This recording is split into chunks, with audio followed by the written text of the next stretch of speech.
My husband and I raise registered Brangus and quality commercial Brangus cattle.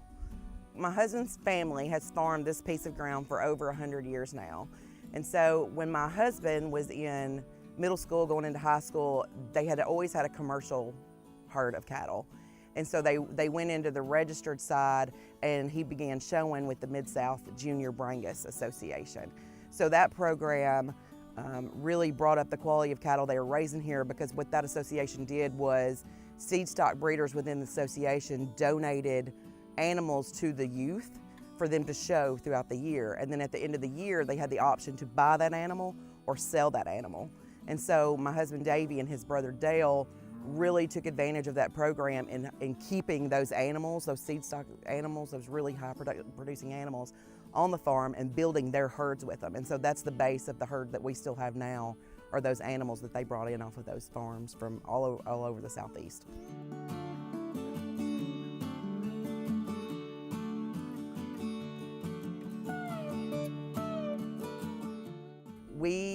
We do a lot of AI and embryo work, and then once the calves are born, they're out on their moms until they're about 6.5. We do have them on feed as they're coming up, and then when we wean, they're on a feed-based diet on full pasture.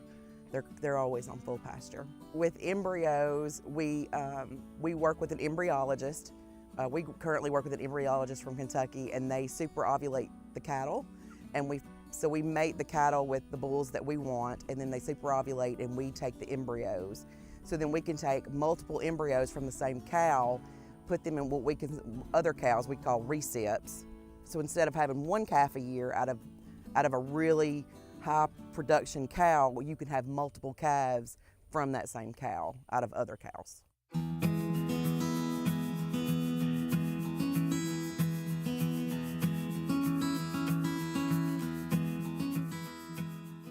We raise seed stock. We registered to sell bulls and females to other producers.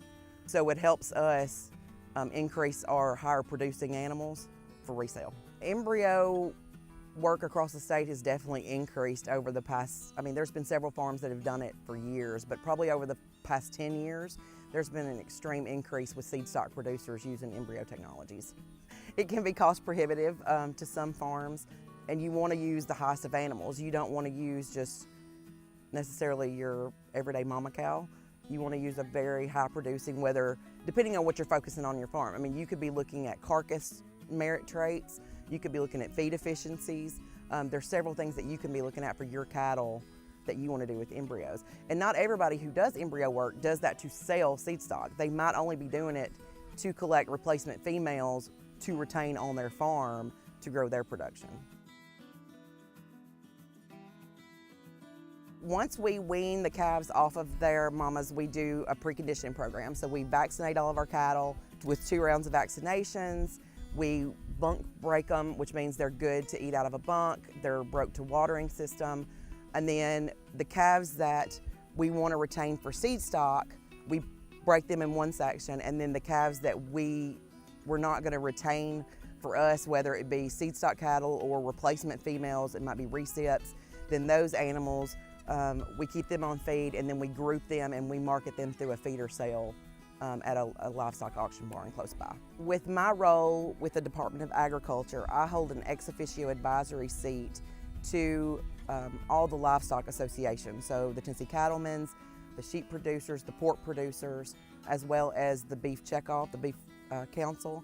And then with the creation of the Tennessee Beef Foundation, they asked me to serve on an advisory capacity. In the beginning stages, when they were looking at beginning the foundation, we knew it was something that we needed in Tennessee, just because the age of the farmers in our state are gradually getting older. I think we're at 58 to 62 right now with the average age of our farmers. We have more generations removed from the farm than ever before. And so this program was something that began to both keep current generations on the farm and to help even first-time farmers get to the farm.